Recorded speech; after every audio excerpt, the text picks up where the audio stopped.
All right. That, this.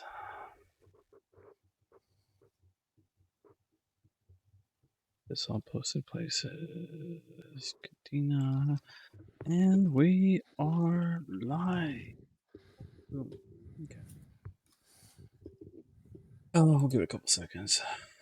Warm up the chops. Man, I could have sworn I had that whole thing figured out so that my lighting wasn't shifting. And you did last week. You spent like an hour or so last week being like, I think I got it. I had fixed it during the week, and I did a whole recording with Danny. We weren't recording video, but it never shifted. And then my laptop like restarted or something, and so now I don't know if the app that I downloaded to manage the camera, if it like didn't save the settings or what. So I just noticed it was doing it. I'm like, fuck, the whole point of that experiment was to fix it for this. And it was totally working. And now I don't know what I did. Don't you love it? Yeah. That is. Are we up I on love Twitch technology. already? We are up on Twitch, and I see Sarah What's Crow up, in the Twitchies? chat. Oh, let me do this because I will forget again, and I need to not forget this because I keep forgetting this. Name of these.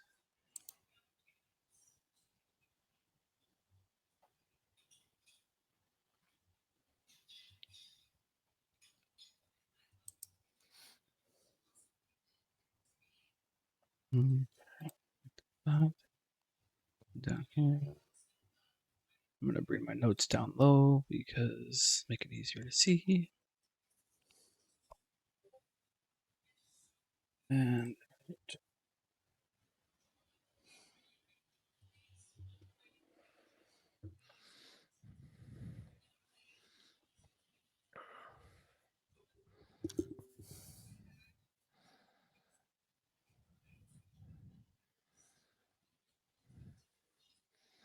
Sure, it's very exciting for everyone on Twitch right now. For Sarah I'd rather Cool. for Sarah Pool. I don't want that one. Do I need anything else up? Nope, not that. And I'm excited to talk about this because I have some thoughts that are actually kind of spicy right now. I got a good hot take actually. I got a really good hot take. Like, Sarah Quill, I sent you a DM if you could check that out, please. I slid into your DMs, bro. Wait, Accuser, what are you drinking? What are you drinking? Sam Adams Oktoberfest. Oh, okay. Mine was just also very orangey, so I thought for a second that we might be bros. I mean, orange at least, right? Yeah. Best lightsaber color. That's fair. Yellow. Oh, he's saying orange is the best. No, I'm saying yellow is. Yeah. Why? Why is yellow the best? I don't know why it is. It just is. And how brave was Acolyte finally doing it in live action? We only had it in Clone Wars. I mean, isn't fucking Balin and Acolyte gave us Shin's kind of orange? cortosis, though. I love watching the gif of him headbutting a lightsaber.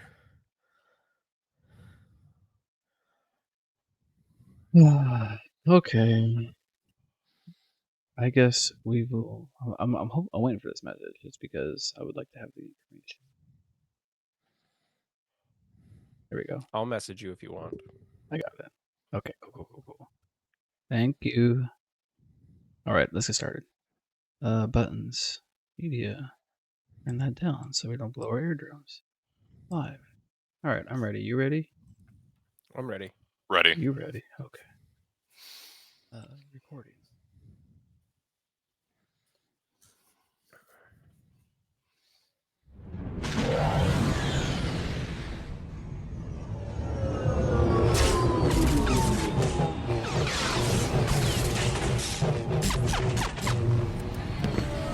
Welcome, my young apprentice. Stretch out with your feelings. I can bring you in warm, or I can bring you in cold.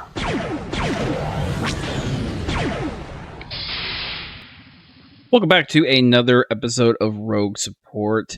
We're going to big old thank you to our listeners, as always, for supporting Thank and you. continuing to encourage us to put out content.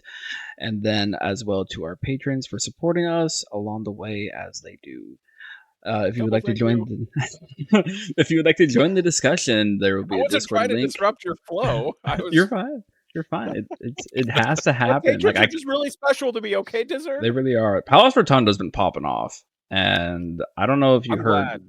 I don't know if you heard like the bonus episode last week. Did I hear it? I heard a lot of wrong happening in that chat, Oh, Diz. I'm still not okay from the bonus episode, to be entirely honest. Fucking Dizzard. Yeah. Still not over that one, but I am the candle under the wick. I don't even know if I understand what a hot take is anymore after that episode. That was a hot yeah, take. I thought Omnis was meant to be the wild one, Yeah. and then Diz comes out swinging, like looking for the title, and I mean, it's kind of where we landed. I mean, I feel like I'm known for like not being wild, but just being completely baseless wrong until I'm proven right. Okay, but so I was wild Omnis, and now you're batshit fucking insane Dizzard. We do it for a reason. Anyways, Okay, listeners, this is just like a warning. If you want to be a patron and you decide to listen to that bonus episode, I just want you to be prepared to be upset with Dizzard. There were emotions, and they ran hot. It was good. I had to like light the little match, you know, get some things going. Anyways, if you'd like to become a patron, the links for that will be in the description, and we will thank you every single time. It only after costs your sanity. Wow. We hide the real hot takes behind the paywall, right? That's where they go. That was not and my intention. I drop serious hot takes in the main feed. mine was serious too. Mine was serious. Seriously wrong, yeah. Okay, anyways. So big thank you to the patrons if you'd like to become one, link in the description. And also, continuing on, we have joined forces with the Goonhammer Media Network to further promote the game and continue to produce quality content. Goonies. Now another that? we call it the Goonies. I don't know. They might get mad at us. Can we call it that? Yeah. Let's talk. Let's. No, I'm saying where's we're Matt? Goonies because we're part of the Goonhammer network. Oh, So Okay. we're Yeah, all we could be the Goonies, Goonies. right? We could be the Yeah. Goonies. I'm cool with that. I'm okay with that. I've been called worse. Yeah. Goonies never say die. And then, as well, to one of our longer patrons who's been with us. Again, big thank you to Sarah Cool for getting us hooked up with the artist to do the new logo and the shirts. I just want to say, amazing job. Everybody who's seen it loves it. And Yep. I just want to go ahead and shout out specifically who it was. His name is Cillian Cubstead, and in Discord he is Kill Cubby. So go ahead and send him an at Kill Cubby and just say, like, man, love it. Because, man, that artwork is amazing. Just big shout out to him. Fucking fire. Alrighty. Along with this, we're going to go ahead and move on to our hot takes and cold drinks. I'm going to go ahead and pass it off to Accuser here, and I want the hottest and the coldest drink that you have to offer. Coldest drink is Sam Adams Oktoberfest. I'm trying to finish up the 12-pack I bought like 3 episodes back. Finally getting there. Hot take. I was giving it some thought after our conversation in chat earlier. I think if you're building a list with Kanan, Ezra needs to be in there. I think Ezra is the best Spectre to have with Kanan. And part of why I say that is that GT over the weekend, I think Ezra was the only Spectre in that list. It was like Kanan and Han and Chewbacca and Commandos. Ezra was the only other Spectre. And I'm going to stand by this. You work Kanan and Ezra as a pair. Ezra is like usually the priority target. He's your best guarantee to get off Kanan's identity. So I think Ezra is the linchpin to a Kanan list. That's my hot take. I will say that I probably agreed with that initially. I am seeing the value in Callus, as the last time I played Kanan, I couldn't roll successes. And so like it would have been so nice to be able to spend a force to re-roll 3 dice. And so I still think I fundamentally agree. So I don't think it's a hot take. I feel like most people think Ezra's good with Kanan. but I'm at least seeing the value of Callus, and I think there's some interesting decisions to make. It doesn't help that I feel like my Sabine model wants to shit the bed for me every single activation. She does noticeably worse than I feel like she has any right to be doing. So I don't know. I have mixed feelings about Spectre in general, so this is a difficult topic for me. Okay. Fair. All right, that's what you got. What's your hot take? Is that Spectre's bad? No, Spectre's great. My cold drink is a Bodhisattva IPA, which if I had a second brand, Space Dust and Bodhisattva are my go-to beverages. Hot take. This is gonna be a weird one, but I think that everyone needs to separate their feelings on an individual character from their feelings on a tag. And so what I mean by this is Vader does not define the Galactic Empire tag. Iden does not define the Galactic Empire tag. And most noticeably, Obi-Wan does not define the Galactic Republic tag. And I feel like there is this long-standing, I don't know if it's people who want to make Obi-Wan work, or if it's people who are trying to make Galactic Republic work, or if they've just confused the two.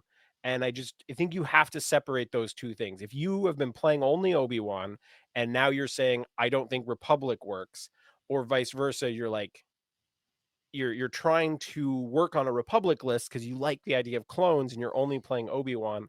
I think you need to separate those two things and accept that Obi-Wan may not be the thing for you. And I'm sure this applies elsewhere. No single character defines the playstyle for a tag.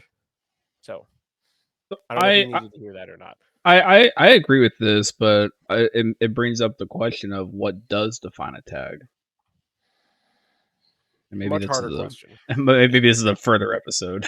Yeah, and for me, it's like I see like Galactic Republic. I see Empire. I see the broader tags as being correct, but I think once you get to the narrow tags, I think it's hard to argue that Kanan doesn't define Spectre. I think it's, you know, Mother Talzin defines Dathomirian. When you start to get to the niche tag, I don't think that holds up. But I think you're correct on the broad ones, just on the nature that they're broad. I mean, even with Mother Talzin, right? It doesn't necessarily, because you could play Darth Maul or Lord Maul and Asajj, and like that could be an avenue. And it's not just how the game plays with Mother that defines it. Spectre is obviously the most narrow, and it also really wants to play within itself. And so at the moment you have 7 total characters to choose from that tag, and they really encourage playing together. So I can see the argument for how it interacts with Spectre. Currently, But at the same time, I think as much as we're like Kanan's great, I think there could be a mostly Spectre Princess Leia Hera list that probably exists and would be very good. And so I'm going to argue, even in the case of Spectre, I still don't think any single character defines the tag. But does that list work because it's Rebel Alliance or because it happens to have Spectre in it? Doesn't matter. Like, that's not a relevant question to like, because all the Spectre characters are also Rebel Alliance, right? Like, it's you still, the tag isn't defined that way, and every single character that is Spectre has abilities that are specifically Rebel Alliance and do not have that many that actually are Spectre only. what? Okay, I want to come in here real quick. Okay, real quick. That comment right there is 100% what the hot take was. Is like that right there is like, well, is it because of this and this character? Like, well, that's the comment. Is like these characters aren't what's defining it, and this is something that like Omnis and I were trying to do early on in the game of Shatterpoint, was define archetypes, and every time we tried to do it, we just couldn't. It was like there's like, and then this kind of goes in tow with this comment here, because every character has so many different archetypes within their own character that it's kind of hard to be like, well, this is a certain play style that's associated with the keyword, which we're so used to in miniature games, that we're used to like these directions and these clear paths. But I can have a Dathomirian list. Yeah, there's only Mother, Asajj, and Maul, but like I could make probably Dathomirian 20 different ways currently, and it's still Dathomirian because I still have Dathomirian characters, but none of them are going to play the same. So it's like there's so many different avenues and variables involved with these characters that it's hard to like put a true definition on any one keyword. And I think that's the major point here. Correct me if I'm wrong. only correction that I'll make is that you were trying to make an archetype conversation work. I was just Fair. supporting you. Fair. Oh, that was not like an ominous journey that we were all going on. That was a Dizzard journey, and I was happened to be on the boat. I mean, to little insight on that, it was 100% like, I want to do this type of conversation, and it was 100% ominous, like, yeah, no, that ain't gonna happen. We like there's no way we could do this. It was what, like, I was like, well, what about this? What do you think about this? Like, yeah, but what about this? Did you think about this? And it just always came back to, there's just so many different variables that get put into each and every single one of the characters in Shatterpoint that it makes it hard to have a true definition of like what direction a list wants to be. Like even Kanan, look at the soul model of Kanan. Sure, he has a revenge trigger, but he also has mobility. He has kill ability. He has survivability. He has all these different things. What is the true direction? I think that's one of the coolest things about Shatterpoint is you have all these different things baked into one single character that it depends on you as the player, and your play style is what directs the actual what happens on the table. Well, look at the guy who won. Was it the France GT? I think Who so. played most of his games with Han and Kanan. And I immediately looked at that list, and that looked like a list to me that was playing Kanan like Mando, where you're planning around, I just get to heal 2 and jump every time you kill someone. Like, sure, maybe sometimes I get to make an attack, but most of the time it's heal 2 and jump. And so Mhm. it's a healing and getting Kanan back on points sort of list combined with Han shenanigans, which is super cool and like probably my favorite list that I've seen Oh yeah, this week. So I mean, I will say it is the official Omnis tag of stamp of approval for just like a really sweet list this week. And I was just like, there's a lot going on here, Mhm. and I love that he's exploring outside of the box things as much as I think Kanan and Hera is great. Kanan and Leia is great. I think this Kanan Han adds a new brick in the yeah. wall of revenge trigger stuff, and it's just super cool. And that's where my hot take came from. Exact same list. It was Kanan and Ezra were the only two Spectres. I think Ezra's pretty vital to Kanan just because it ensures you're getting that crackback on what's possibly the most valuable model because it breaks ties. I forget, did he not have Chopper or something? I thought he had It one did more. not have Chopper. It was Kanan, Ezra fifth brother, then the Oh Han yeah, box yeah, straight yeah. up. It was fifth brother. Yeah, so That interesting. was a weird one. That one was Yeah. like, all right, that's interesting. You've got two tiebreaker models, and you will get revenge if one of them specifically goes down. The squishier of the two. Yeah. And it's interesting. That kind of stuff is the sort of stuff that comes from testing, where you're willing to just like step out of the box for a minute and just go, I need this support to be a little bit more survivable or a little bit harder to move off points. And then you're just like, well, what if I just toss fifth brother in here? And then suddenly you're like, my list is just working. And I would love to, I'm curious how he feels about the list afterwards. Obviously, he won and he played the list, what, 5 or 6 times? 6 out of 7 Six games. out of 7. Yeah, so I mean, I imagine he feels pretty good, but I would be curious to know if he had another GT this weekend, right? Would he play the exact same thing? But I think it's very dope list. Yeah, I like that it had Chewbacca. That was great because I think Chewbacca's kind of dunked on a little unfairly. Yeah. But But I can see it. Like it's Sabine gets very weird if you're not running enough either Spectres or Mandos, where then she doesn't mhm. get her free focus, and then she really does not feel good if you're not getting that focus action out of it. Oh yeah, And then it's tragic. Yeah, and then Callus can kind of be something similar. And so when you're comparing Sabine and Chewie, you're like, oh, I want that free movement that Sabine offers, especially if you're running something like Chopper, where you can get Chopper onto the point before he activates. And so that like moves up Sabine's power level. But if you're not trying to make Chopper work, and then you're like, okay, well, Sabine doesn't do enough. And then you're looking at the other rebels, and you're like, while people are very high on Callus because of rerolls, like you have so much more durability in Chewbacca. And so it's interesting. I think that took like some going against the grain, but I respect it. I really genuinely like the list. Oh yeah. All right. My turn. I have a tropical beer hug, and I just love this can. So That is a pretty sweet can. it's a cool can. And then my hot take is it's kind of a twofer. One, and the GT from France kind of solidified this, is Han needs to be explored more. I think people give up on Han too quickly. and 2, is it? I just Bausch or Boosh? I've always said Boosh, but I don't think it's ever actually said. I mean, it might be in like the web Boosh, cartoons. The there Force, it is. yeah, it was Boosh, there it is. Forces of Destiny had the character appear, and they've got the canon origin for how Leia gets Mhm. the armor, but I don't know if the name's actually set on screen. So Mhm. I've always gone Boosh. I've heard of Boosh, Bausch. Yeah, I've heard it multiple Yeah. ways. I just say whatever comes to lips, and I was like, let me just clear the air before I say it and then get corrected. I'll go uh, put that kid's cartoon on my watch list, and I'll get an answer for you. all right, fair enough. It All right, involves Maz Kanata. so anyways, Boosh.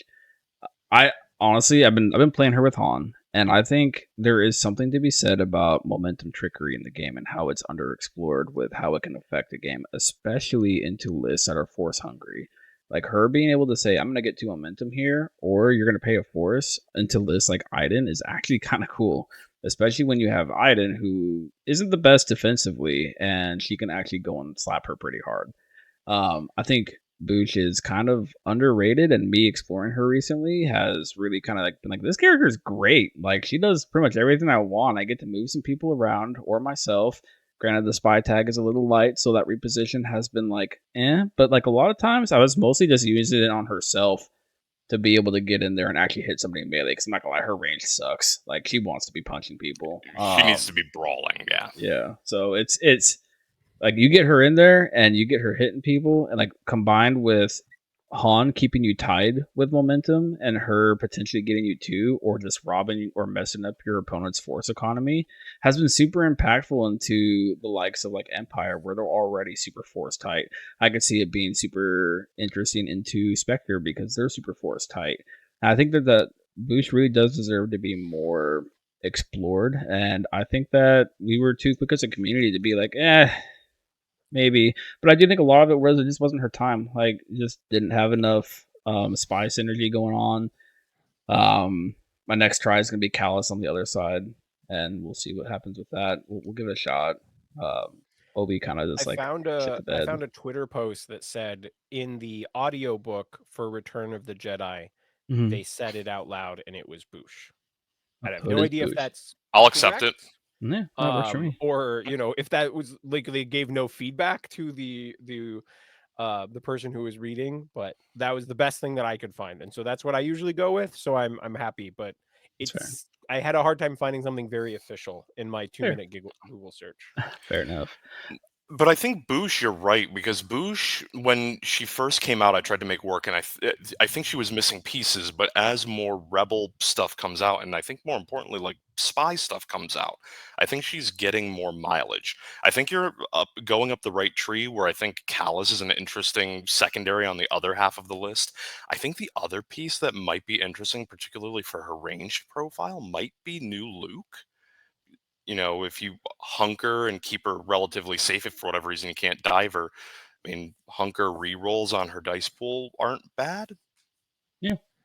Eh. But to my main point of what I'm trying to get at with this is this game is going to be extremely rotational on relevancy of pieces, and we're really I think starting to see that more and more as pieces come and pieces go, and pieces that came out forever ago like dropped in a time where they probably weren't needed, and now they're like, hey, this actually kind of works, especially countering this one thing that's super like present across games and annoying to deal with. Like I loved being able to say, see my opponent spend 2 force or spend a force to not let me get to momentum, and then draw into the ISF and have to spend 2 more force to do covert operations. I was like, you just spent half of your force in like a matter of 10 seconds. That feels amazing.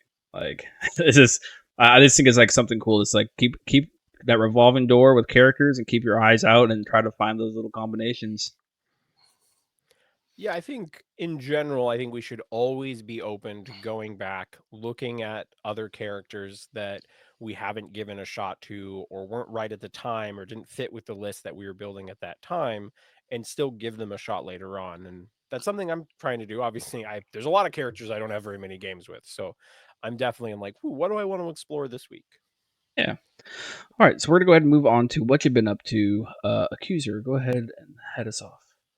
What you been up to? I mean, besides just theory crafting and thinking through my my premiere list after the GT that we had down here. I mean, I got a game last week against Sarah Cruel, and got completely stomped by Thrawn. I think he had probably like the most optimal order deck draw you can have with Thrawn, and I just felt like I was on my back foot the entire game. I could not Yeah. make headway. Did not help. I was working with like a minor like sinus head cold on top of it, so it was like my brain's already not firing, and you can't not fire your brain into I Thrawn. only Like, lose to yeah. Thrawn because I'm sick. No, I lose to Thrawn because Thrawn is Thrawn, and I don't have a good answer yet, but working on that.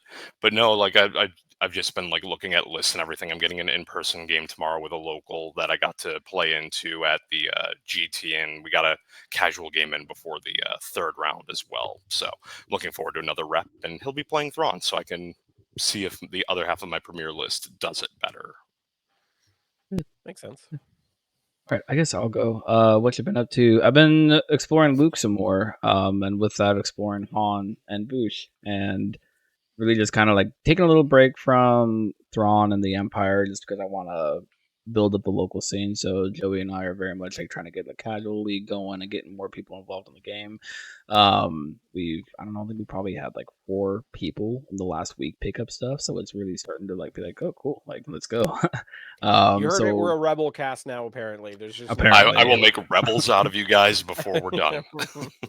I'm trying to play. So if you didn't hear, I'm playing something suboptimal to me to be nice to people to listen. Anyways, but I'm gonna join Luke. He's been super fun. And Han has been really fun to play with. Other than that, I haven't really been painting. Just trying to get back on the feet. I got a whole model of rebels. Like I have a shit ton of rebels just right here. I just put together the past couple days. Rebel cast. So I didn't have cast. anything. That sounds fun. They're the Rebels cast. Rebels and Seps. Other than that, I started work on because that movie was dope. Wow. Other than that, I started work on my next sleeve. So there's been some cool stuff going on. It's a process. But yeah, good time. Nice. So that's me. Omnis, that's you.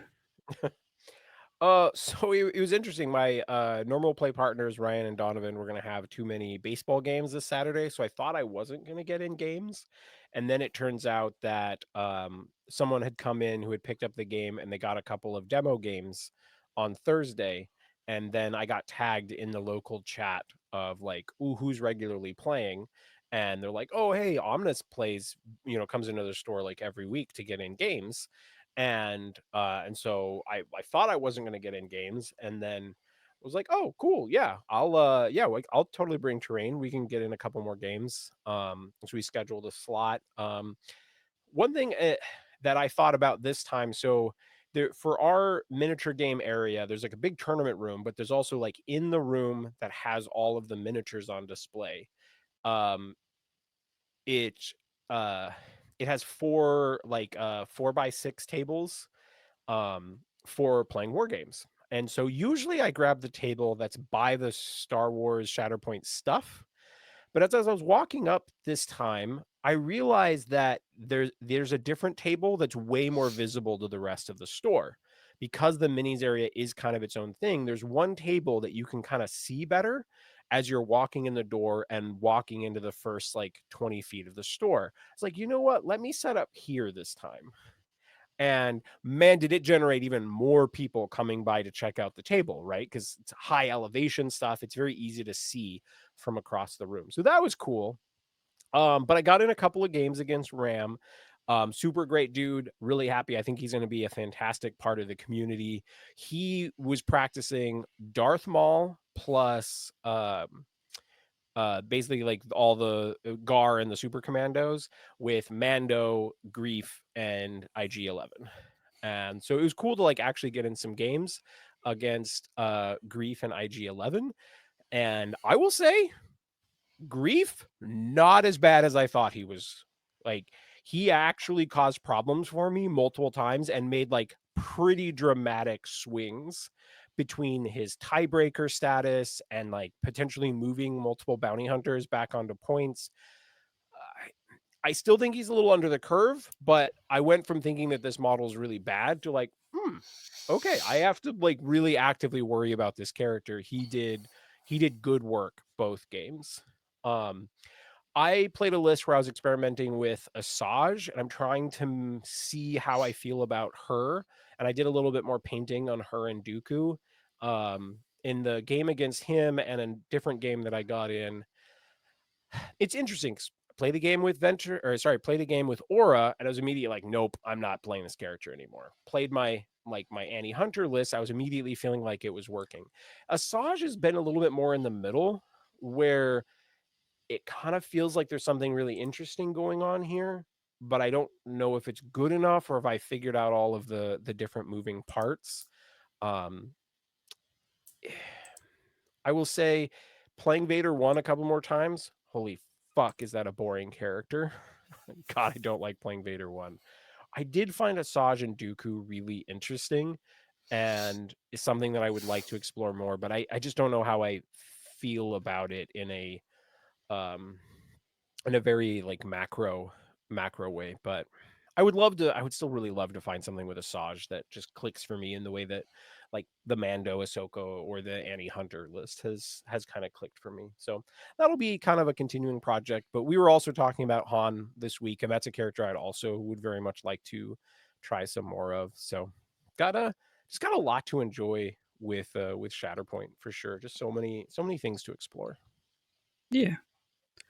Okay, then we're gonna go ahead and get over to our main topic, and this one we're gonna be kind of talking about list discussion, and some stuff that we've been working on and playing lately, and really kind of focusing as to what's in the list, how you come up with the idea, what version of why you're. This is the version you are playing. Words, and it's really kind of exploring this whole Sentencing real entire hard. not necessarily evaluating the like overarching competitive scene and what we've really been kind of focusing on, and more just basic list construction and how we come across this, and the hopes that it can maybe help you determine how you make your list, or even give you some ideas for your list, or even you could just come and comment on the Discord that we're a bunch of idiots and doing it all wrong. So that could be a thing too, you know. So we're gonna go ahead, and I know Omnis is the most excited here because he's been hyping up this list for weeks now, and people have been asking him to talk about it. So let's go ahead and start off with Omnis and this fabled Annie Hunter. So the list is Hunter with Rex and Wolfpack, and then Anakin from the core set with Wolf and ARF Troopers. So what made you want to play Annie with Hunter? Like that's like the first question for me is very much like what led you down the path to finally go, I want to play Annie, you know, like let's Yeah. just go ahead and throw this guy back out. I haven't played him in probably a year at this point, and Well, so I've kind of always had in the back of my head that I think Anakin is better than what he was getting credit for, but I didn't go into this going, I'm trying to build an Anakin list. Like that was absolutely, I wasn't even trying to build a Republic list. I had a couple of things in my mind. I'd been playing a lot of Mando, and when you have like Bo-Katan moving him back onto points, or you have his triggers moving him back onto points, I was just going, man, it is just really powerful to be able to move a primary, especially a tanky primary, back onto the point. So it actually got me like going through Shatterpoint DB, looking at which characters can move other primaries back onto points, and then kind of evaluating them like on a list. And it was very easy early on in that look, would be like Rex is one of the best characters in the game that can move primaries back onto points. So it did point me towards Republic kind of early on, but I was looking at everything. It was also combined with trying out Thrawn and realizing how many of the Empire things only moved supports. And the supports are like the thing that are almost always wounded. And so it really started taking me down a rabbit hole of who can move characters that are more survivable and beyond just supports. and it was also like in my head after the GT, I was remembering just how much my meta actually plays a fair amount of Thrawn, plays a fair amount of Galactic Republic, plays a fair amount of Separatists, and there's Spectre. There's a fair amount of moving characters back onto points. That's like big relocation list. And so I was kind of going like, how do I combat that without necessarily playing exactly like, do I just play Seps? And so that's where I started. And and so that was kind of the thought process, was like I realized Rex could move any Galactic Republic primary. And then I eventually got to, I was starting with Ahsoka, actually was the second primary, until I realized that Wolf could move either secondary or either support and could move Hunter. And then that's where the list started kind of refining from there, where I was like, okay, now I have one secondary who can move fucking anybody. I have a primary who can move everybody but the other primary, and I have another secondary who can move everyone but one of the primaries. I'm like, okay, that's huge potential, especially for like struggle 3 of Never Tell Me the Odds, that sort of thing, where God, it sucks when you pull a character and you're just like, I'm on no points and I'm stuck moving one character and that's it. Hmm. And so it was never a I'm trying to play Annie, and it was just kind of part of the final construction. Long way to get to your final answer, but I felt like that journey was important. Yeah, absolutely. I think the journey when you stumbled upon Wolf for this list specifically, I remember you sending me a message and saying people are overhyping Wrecker. Wolf is the shit, and I was like, what? Yes. Like it was just completely random, and I was like, what? Like, well, what are you talking about? And then, so yeah, like you describing it this way makes a lot more sense than a random 10 o'clock p.m. like Wrecker sucks. Wolf is the way. Like. Paraphrasing, of course, just to be clear, but Nope, I stand by that. You know, no paraphrasing needed. That is my exact feeling. I guess why don't you go into that a little bit, because like normally you'll see Wrecker or Crosshair when you're pairing with Batch. What is it really, just the mobility that has towed you away from Wrecker and into Wolf? Well, it is. I definitely am highly valuing secondaries that can move primaries back onto the points or move any characters onto points.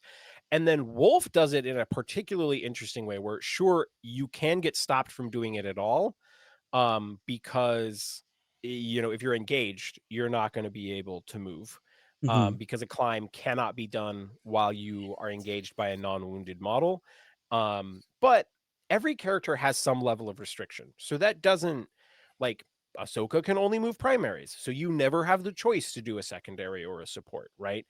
Wolf can't move an engaged person, but he can move both of my supports, both of my secondaries, and he can move Hunter. And it gives him a climb. So he can actually, like, oh, now I'm dealing with a spot where I have less ingress points, which is a conversation that's happened a lot in our Discord lately about like how many ingress points are on the average table, and how some are even at a tournament you're playing where one side of the table has less ingress points, intentionally so. And Wolf increases your ability to just like, boom, got another guy back on that point. Now I'm swinging multiple points, right? And so to answer the actual question of why it ended up being Anakin, I started off with the thing, I'm like, okay, I'm gonna play ARFs because ARFs are just fucking rock stars.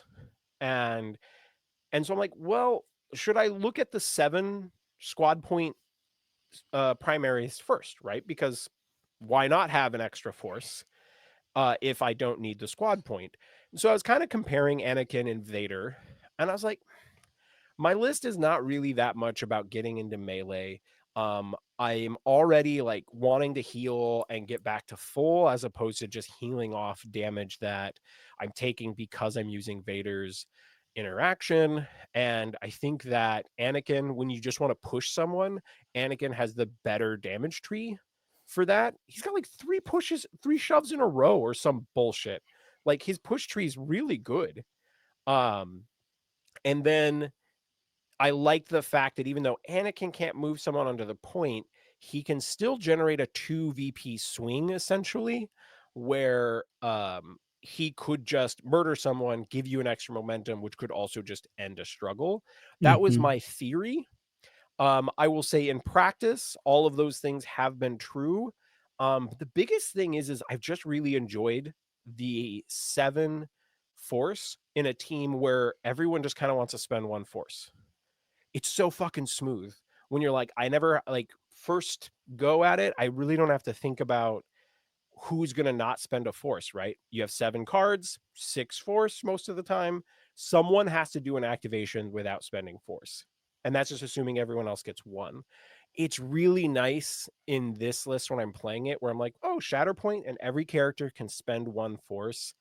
And it's just kind of smooths out the whole thing. Um, and so, yeah, that's kind of what brought me to this point and what's kind of keeping me in it. I have been reviewing any other primary for the Anakin slot, but I I've looked at all of them and there's all a reason why I don't want to switch it. Again, not because I'm trying to force Anakin, but because I'm having a hard time switching one out. If you guys have questions about any of the like why are you not taking, like, it just makes more sense for you to bring Galactic Republic Primary X. I'm open to answering questions. There is one in the chat from Dingleberry. Would you replace Anakin with the Crosshair primary when he comes out? Definitely not. Fair. One, it like one, the Crosshair primary is not a Galactic Republic primary, so Rex can't move him, right? Like, so that's the first part. It's also that I suppose Crosshair would potentially be fine if he was Galactic Republic.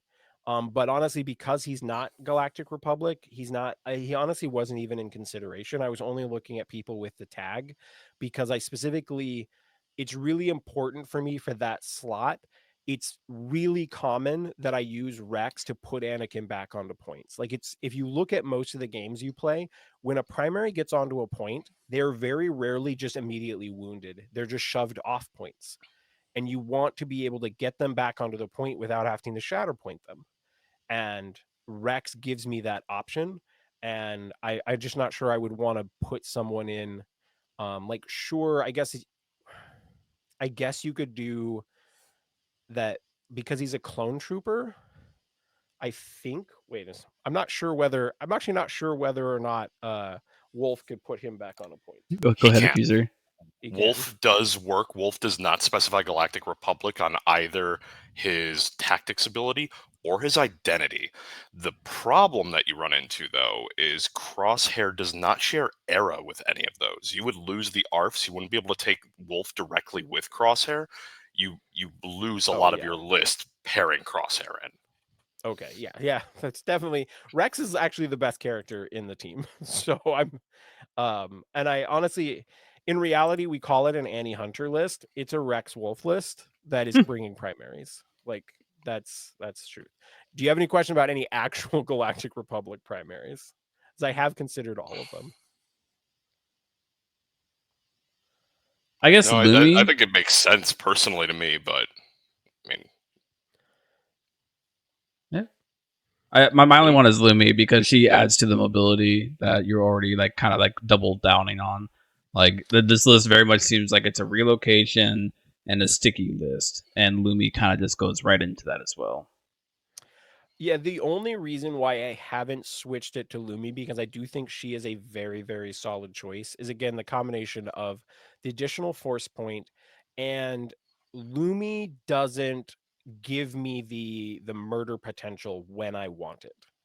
I don't play Anakin for murder, but because part of my goal with the list is that if I'm playing a revenge list as my primary list, which is my favorite thing to play, I struggle with the mass relocation list, like say separatists. And so I really want something where I'm like, I want to fucking wound that support unit. Like, Anakin does that and Lumi doesn't. Lumi's really more depending on other characters to do that. Um, and even though I haven't tried it, I was a little worried that she would make it a little bit too technical, and if I wasn't getting wounded enough, or if I wasn't getting wounds enough, that my list could start falling a little short. um I actually think the most interesting other primary choice is actually Padme. Um, because she's a primary who can move all characters in the list because she's got an ability to just move a Galactic Republic character. And she would allow me to switch an all melee primary for a gun or melee primary, which is sweet. Um, I've been a little hesitant because I don't own the box yet, and she's a little fragile. And I like that Anakin will generally survive an attack or two, and I can still put him back on the point. But And he I has think 4 force. Padme would be a yeah, and the 4 force. But Padme is probably the one, like the rest of her kit, like giving me another gun, giving me the ability to have another activation that moves multiple characters. She's the one that's probably like the highest tier up, and I'm like, that would be tempting. Like I could see why this would work in this list. I don't hate that in large part because I mean, Padme's good, but if you buy the box, you also get access to Sabe, and I think Sabe is kind of an underappreciated um, Galactic Republic model that doesn't get a lot of attention, but she's got a really cool kit. I think so. I think even if I was playing Padme, as much as I like Sabe, I don't think I would slot in Sabe because again, Not with what this you're is a doing. Yeah. yeah, this is a Wolf Rex list where you're picking the primaries to go with them for sure. Wolf and Rex have been so consistently awesome every single game. I love those two guys. They are my boys. Wolf's so cool. Who's the support under Annie? Arfs, Who's the one under Hunter? Wolfpack. Okay. Why Wolfpack over Echo Tech and or any of the other clones? What makes Wolfpack the clone trooper to put there? It's a mixture of a lot of things. It's an 8th health, right? Is a big deal. You look at the wolf pack and they just look like a support unit. They don't feel like they have any sort of Galactic Republic tax, which is not necessarily a real thing, but they just seem like a solid support. They're range 5. They also are totally fine getting into melee and do good work there too. They have a great tree as far as displacement goes. Um, I've just found them to be a fairly consistent unit. And like coordinated fire strain is like randomly very cool too.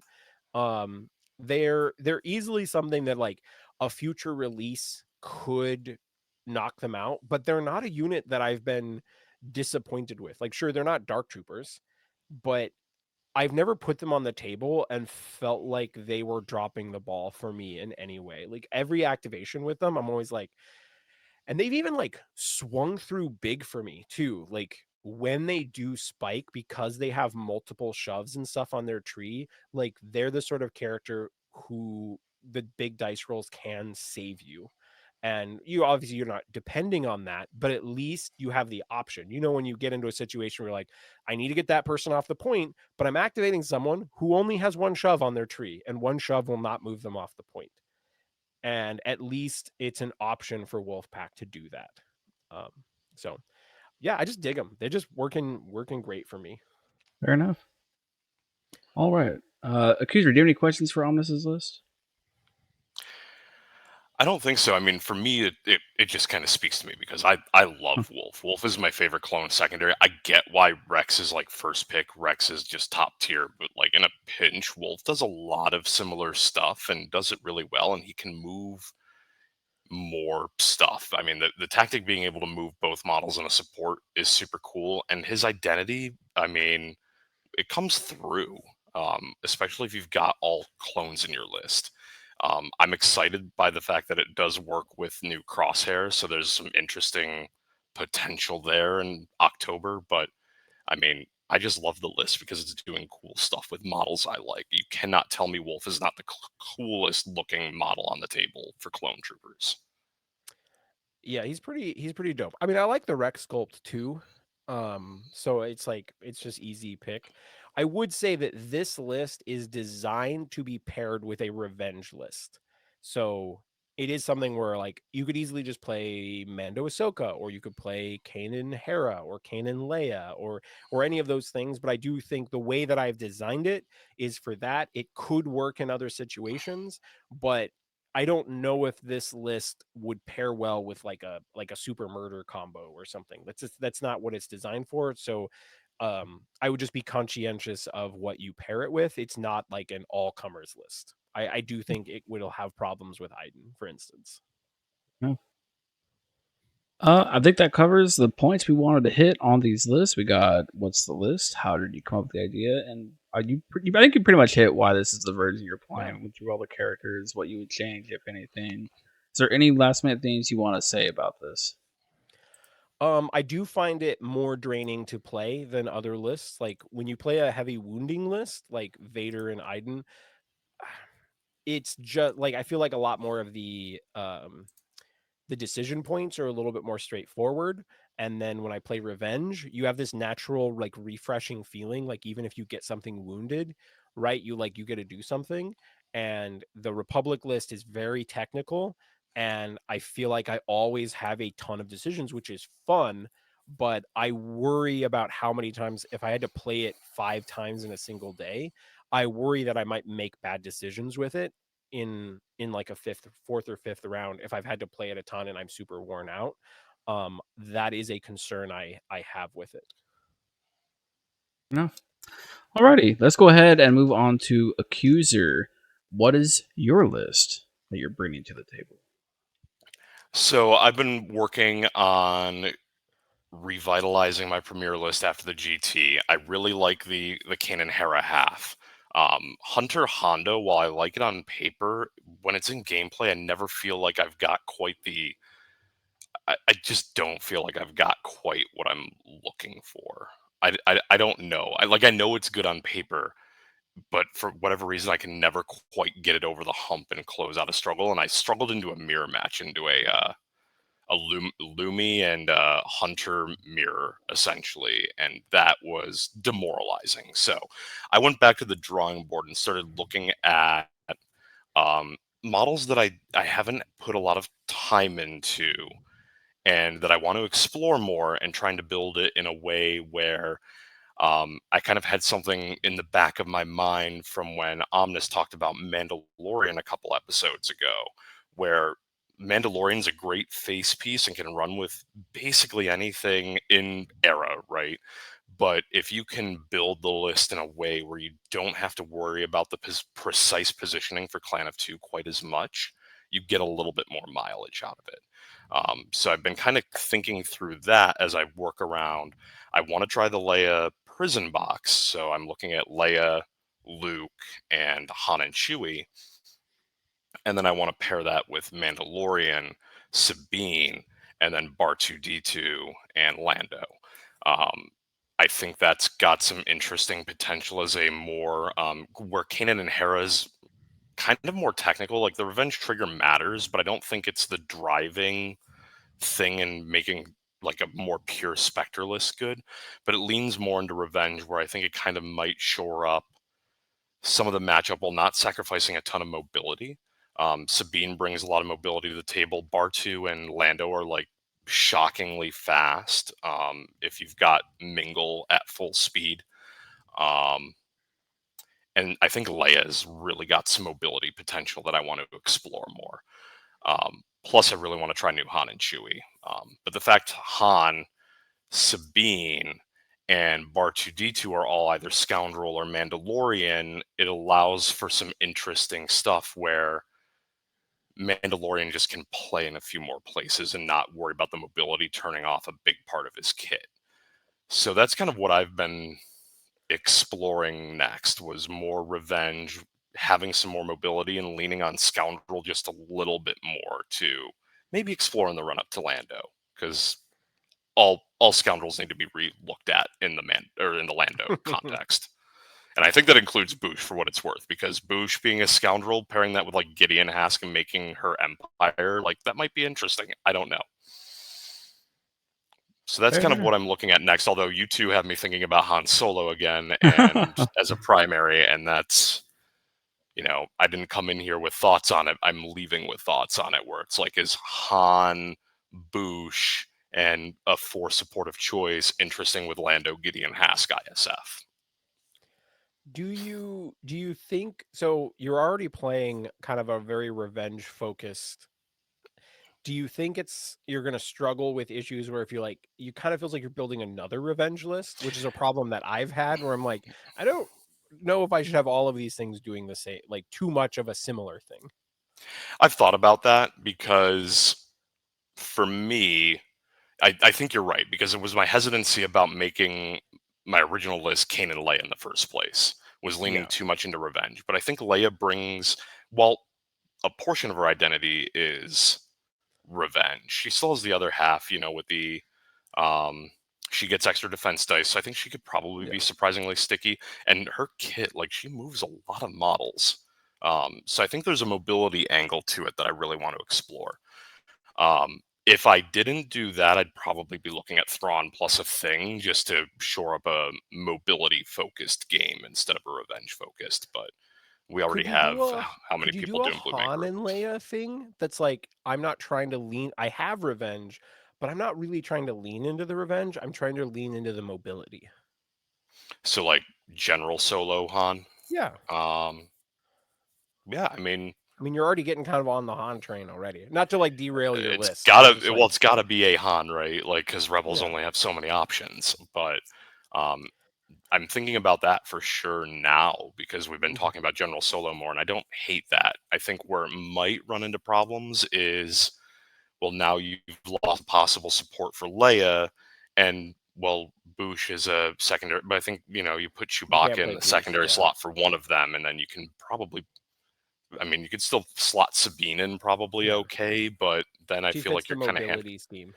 she does, but she needs like a Spectre to maybe get more of the mileage. Like you lose Yeah. most of her. She needs a Spectre on the table to get that free focus, like we talked Yeah. about. So am You I do handcuffed to Zeb at that point? But I don't hate yeah. that. Yeah, I do feel like you would probably have to run at least one Spectre model and then Hmm. probably Rebel Commandos. Like you could I like Chewie in the list, but I do think you could justify Ezra, even though he doesn't have a Jedi to bounce around off of. Like he's still a super cool character to be like Hmm. moving back onto points, right? Like Oh yeah, it's a good trick I try to use as much as possible with yeah, like Kanan and Hera in particular, because Hera's kit's perfect for Ezra. yeah. Um, Real mom and dad energy there. Um, but that's where the real problem runs in. If I'm building that, I don't have access to Leia or I don't have access to Ezra. I don't have access to Rebel Commandos because they're in my Kanan and Hera side. Yeah. Yeah, Okay. Yeah, so maybe not do that's that. where you start running into the real Yeah. issues. Is like you're actually like you're pretty hard limited on some stuff. I think Lando opens doors just with some weird cross synergy, and he brings some interesting tech, but we're not there yet. Yeah. So for right now, it's like, I want to play more of Leia and Mando, and it's a possibility to explore them. But then, do I just lean into the Thrawn thing? I've seen the Thrawn trick enough to where I could probably do a passable job out of the gate with it. But um, Who would you I've pair it, been with Thrawn? I've been crushed by Thrawn so many times I can play him. yeah, to defeat an enemy, you must know them, right? Like I can quote Thrawn too. Um, but who would I pair with them? My immediate implication. I know this runs contrary to what like Dizzard would suggest. I love what I see when I put Thrawn and when I have to fight Thrawn Gideon or Moff Gideon. I think that kit is super cool. Like that is it, if I'm at a premiere event, I have to play it one time and I can take the brain burn for one game. Like that feels like that would just be a thinking man's list, and I really am drawn to that if I had to play something Empire. I could run Thrawn Iden, but I could I think run that Vader would 1 just as easily and get similar, No, I would smash love to keys. hear how that premiere list works of playing Thrawn Gideon plus Spectre. Like that's a really interesting combination to me. I apologize if we've derailed too much from your Mando Leia idea, which I do think has value. No, but Um, like it's the other thing that I'm like looking at, so it's yeah, definitely fair to talk about. Thrawn's super cool. After talking last game with Sarah Cruel, like I'm sold on Stormtrooper Sergeant. I don't think I need my arm twisted for that to He's make yeah. sense to me. good. Yeah, no He's good no with question. Thrawn for He's good sure. with Yeah. Thrawn. Yeah. Yeah. The Dark Troopers, like they're just low effort, like blocks of stats you put on a point you don't want to lose. And Oh. the Coordinated Fire Strain, definitely got to agree with Omnis there. I think there's some serious value in that, particularly in a list where you're leaning on the mobility, and Strain punishes their mobility, and Empire has access to a ton of pin anyway. So you stack pin and Strain, and then you just run circles. Like I don't hate it, and I get why it's good on paper. And then I think it's like Moff Gideon, Fifth Brother, Death Trooper Enforcer. Yeah. That's So it I have almost writes a itself. I have a comment I want to make, and it's more constructive than anything. And I think this is something that like maybe like That you would be you kind of surprising from you after the bonus wow episode. wow. Anyways, um, what is your goal of the list you're trying to do? And I think that's something that like hasn't been discussed, is like what you want to like actively achieve with this. What is your purpose for going this direction? And I think that's something that like we're almost really talking about, like I want to do this, this, and this because I need it for these roles. And we look back at your previous list, I'm like, okay, well I found out that I just went too much revenge. And I think the thing that we're missing with yours is what's the goal and the purpose for this direction. Does that make sense? Oh yeah, no, I'm Okay. completely following. And I think that's probably where I flail a little bit, because for me, I do feel like Spectre balances a lot of stuff really well. It has Hmm. mobility, it has a revenge trigger. Kanan can hit like a sack of bricks when you need him to, especially if you've got a callus reroll available. And it's got Rebel Commandos, which rewards positioning. They've got some really cool stuff they can do on Never Tell Me the Odds, but I'm really loving them on shifting priorities too. There's some really cool deployment gimmicks you can pull there. So I don't know what specifically I have to shore up, right? Like, is Kanan Hera lacking in the vengeance triggers against like pure murder like Iden Vader?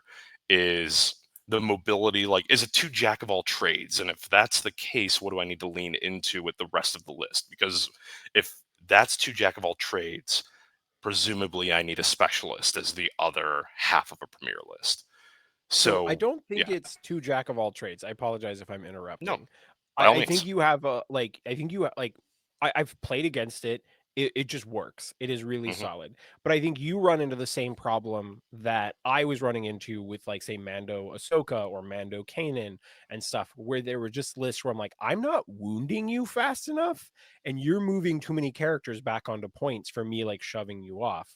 Yeah. Um, which I hate to come back to my list, but you said you liked it. I feel like Annie I Hunter. I feel like my Annie Hunter list could work for you too. I don't hate that one, because I think you might be onto something there, because like the game into Seroquel was a real big one where it's like I cannot slow this down. Thrawn is legit running circles and his entire team is just dancing around the board, and I cannot stop it. All the mobility in the world does not beat that. So is killing things the right answer? I Well, don't know, I but think I'm happy to it's explore that. combating it from both of like one of the things that I think is really cool. I'm totally derailing this. Like we're gonna keep talking about my list. Fuck Uh, your list. No, make the But sale, man. yeah. So I think so the reason why I'm playing that list is because I think it pushes up the envelope and competes with Thrawn and like separatists and stuff for how much mobility, because I'm consistently getting it like almost every activation. Thrawn gets it in like spikes, right? Like when you're reserving and like when you're pulling those tactics cards and stuff. And so it definitely does that, but then it murders reasonably well at the same time. Like all like you've got coordinated fire exposed to like even like make Mando and stuff sweat. You know, it like Anakin will put Mando into the dirt. I've done it. It happens. Mando can get wounded, right? Like when you want to spend the force and wound Mando, like you can.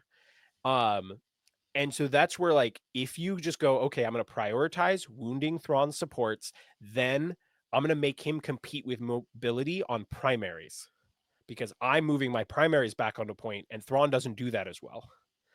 And that's where I think the Annie Hunter list would fit in your situation and like pair very well with Spectre. Yeah, I don't hate that option. I did want to explore, like, because I hear Han and Chewie punch really hard. I've not played them yet, so I don't know. But I think we've mentioned I it don't know last either. episode. It's weird when supports are like out punching other stuff, and they had potential for it.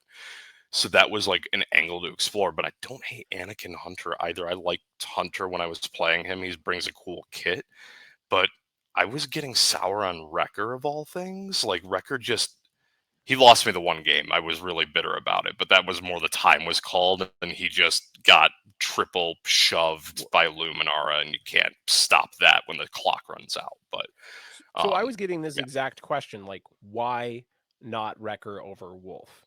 Mm-hmm. And I think the fundamental is Wrecker can have some fucking insane turns. Like when Wrecker pops off, you're like, holy shit, that's a drug. But Mm-hmm. the average Wrecker turn is much worse than Wolf's. Like Wolf has such Yeah. a consistent turn-to-turn activation of consistency, and you're totally fine drawing Wolf first activation of a third struggle on Never Tell Me the Odds or something, and going, cool, I get to get Wolf onto a point, and I also get Hunter onto a point, or whatever. Like Yeah. you get that sort of option in there that you just don't get with Wrecker, where you're like, okay, Wrecker gets to a point and I shoot someone, but I still only scoring one, or something like that. And so that's that the mirror trade-off. match that I played had Wolf and Crosshair as the two secondaries into my Crosshair Wrecker, and his Crosshair like one-rounded Wolf. Like I think he activated twice relatively early with Shatterpoint and just killed Wrecker like it was not a problem. Like so that kind of sucked. Wrecker was my first model to go down, and I could not get the draw to where I needed my Crosshair to be able to, because I knew Wolf was going to be a menace in this particular list, and I could not get Crosshair out of my deck fast enough to get line of sight and start blasting Wolf. Because having played Wolf in the Crosshair, Wolf dies to Crosshair easily. But if Wolf is up and his like innate talent is working, it's really hard with like models like I had Hondo. Hondo's entire like defensive expertise is rolling crits down, and that entire list was like, fuck you no. Like this is going to stick. So like I'm down for something with Wolf. And I mean I've seen Rex just not die an absurd amount of times to respect it. So maybe I need to just try that list and run You with should. it. I would love to hear your thoughts. Even if you don't like it, I would just love to hear your experiences with it. Yeah. I mean, like I said, I've got a game tomorrow. I was planning Mando Leia. Maybe that changes. Yes. I don't know how I became our Republic player, but something crazy happened. Well, I've got everyone trying rebel shit, so if we sell each other on our stuff, I mean the listener benefits, right? I mean, I guess we didn't get into it in my section, but there was a point where I'm like, I've come up with a Republic list that I kind of like. I've been kind of shitting on Republic. I feel like I should either like suck it up and play this if I think it's good, and either I won't like it and be like, fuck Republic, or I can have to eat shit on the podcast and say I'm playing Republic and I think there's a good list. And either way, it makes for good podcasting, right? Yeah. All right. Yeah, I mean, maybe that's what I try is we take the Rex Wolf boys for a spin. Yeah. Love it. Okie dokie. I guess any last minute thoughts on lists for you, Accuser? I mean, I've got some digesting to do, I think, because I think we had a good conversation here about what I should be trying next. And it doesn't have to be a pure Rebel premiere. You don't have to lock your premiere into a single tag identity. So, well, yeah, this maybe was I kind just of need to try straight goal. killing. Yeah. Was, we were kind of trying to examine our list building and how we get to results that we don't necessarily expect. And you started off your whole statement with, I didn't like the Hunter Hondo combo with it wasn't filling in the gaps for Spectre. And then you were coming up with something, but then it was like, okay, well, this is a cool list, but it feels like it might replace the Spectre side of your list, not the other side. And that might be a problem that a lot of people are getting into, that they end up making two lists that are too similar and don't cover each other. So I think Plus, that I haven't played Anakin in a while, so I mean, that's dude, that boy fucking swings. I think that very much this comes back to like when I asked you, I was like, well, what's your goal with what you're trying to do here? I think that's maybe like that is ground zero, is what is the goal of the list you're trying to do right now, and that kind of helps you fill the pieces. And even if that means if step one of your goal is play something that you like within the world of Star Wars, then so be it.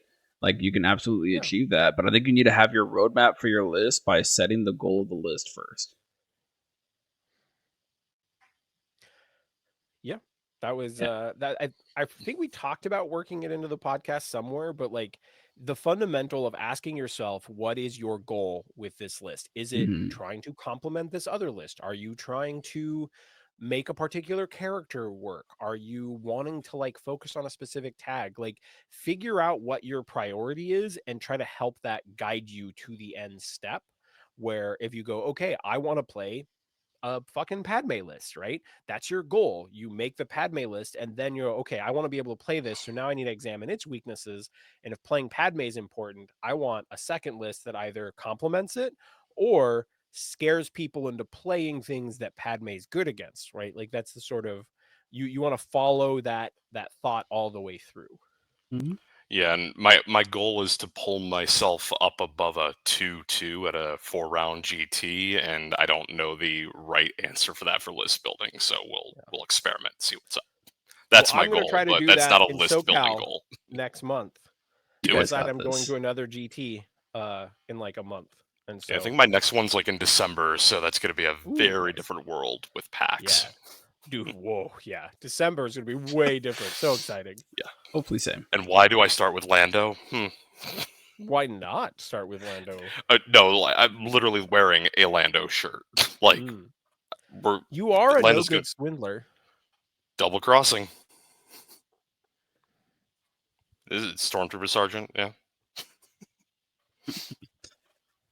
Alrighty. I guess my turn. Yep. Yep. So what's in the list right now? We got Luke.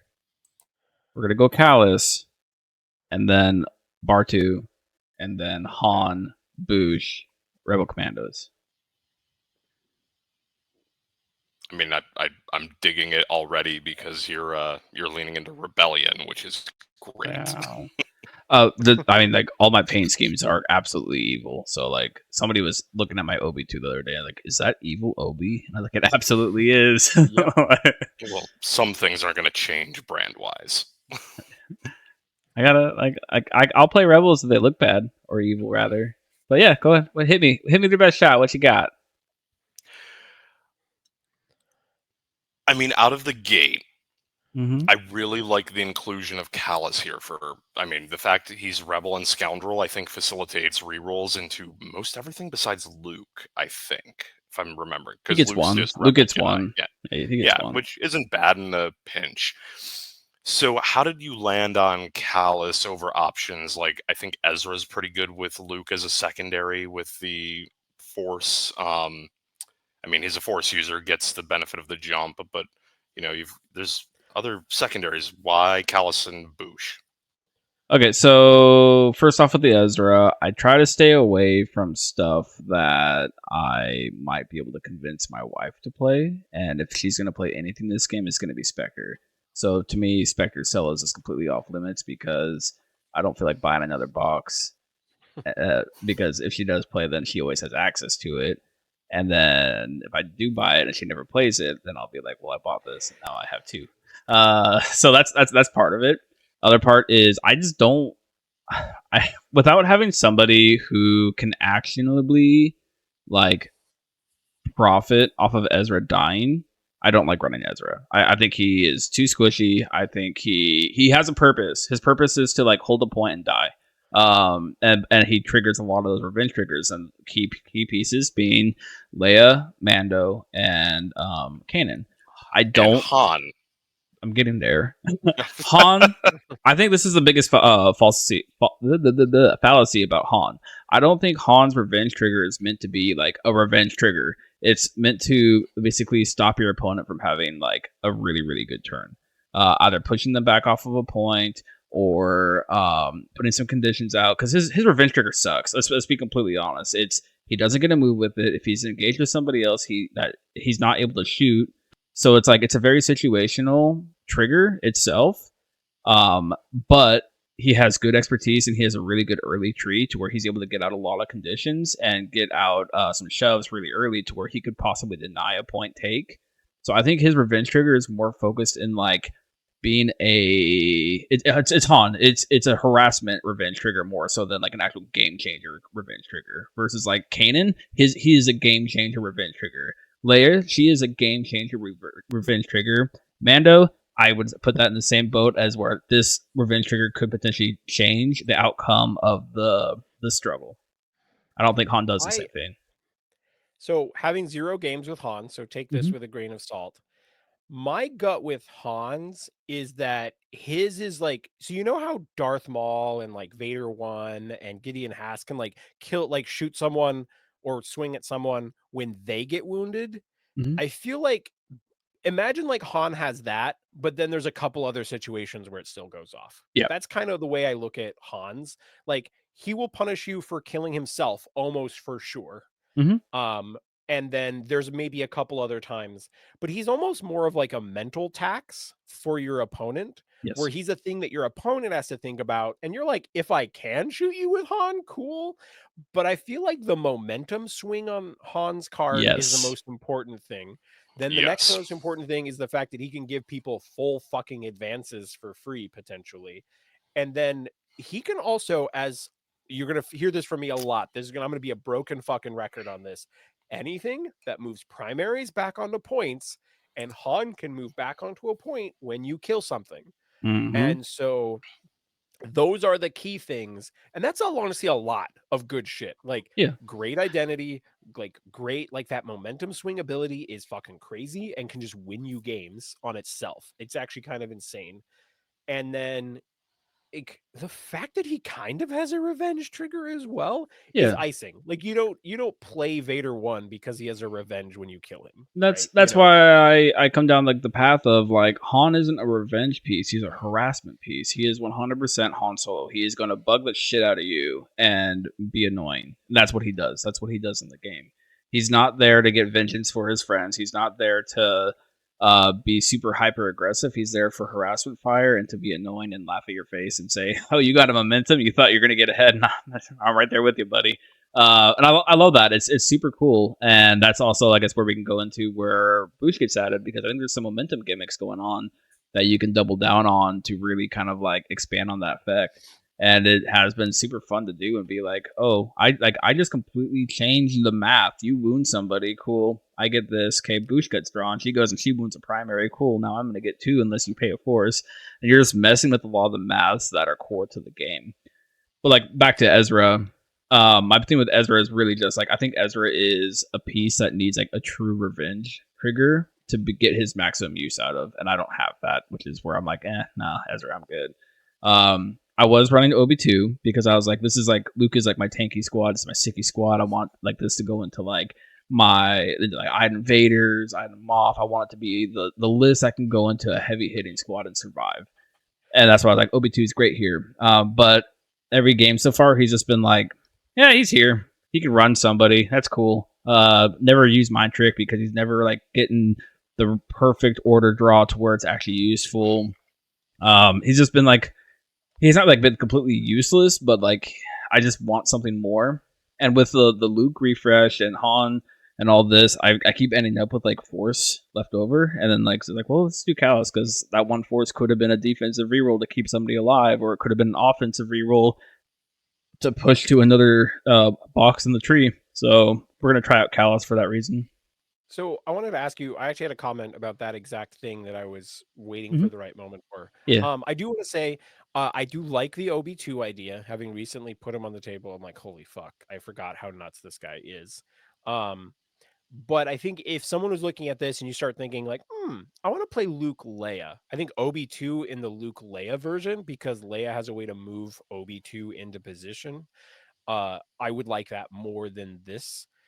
If you wanted to play OB2. But Mm-hmm. with this, one of the things that like this is just like, again, I haven't played this list. I've never played with Luke. I've never played with Han, but just reading your list makes me feel like you have a list that has a lot of interesting ways to spend extra force, right? Like, you Mm-hmm. have the displacement thing on Boosh, you have the rerolls from Callus, right? You like like you have the way like Luke can get back onto points, like you have Han's momentum thing. I feel like you have a list that's just like whatever force you're almost never going to have extra force truly. Is that kind of the way that it's played out for No, you? it's freaking weird. Like on paper, because I was Okay. so worried, especially with OB2 in the list. I was like, I'm gonna have no force of this list. Everything wants 1 to 2. This is insane. Like at least I get to refresh, so I'm technically at 7 force. If I Shatterpoint Luke, I'm at 8 force. So this should be able to work. Like I should be able to even it out and be okay. So far every game, like I will end a cycle. This is like where Callus comes in. It's like every cycle I'm ending with like 1 force, and I'm like, that's weird.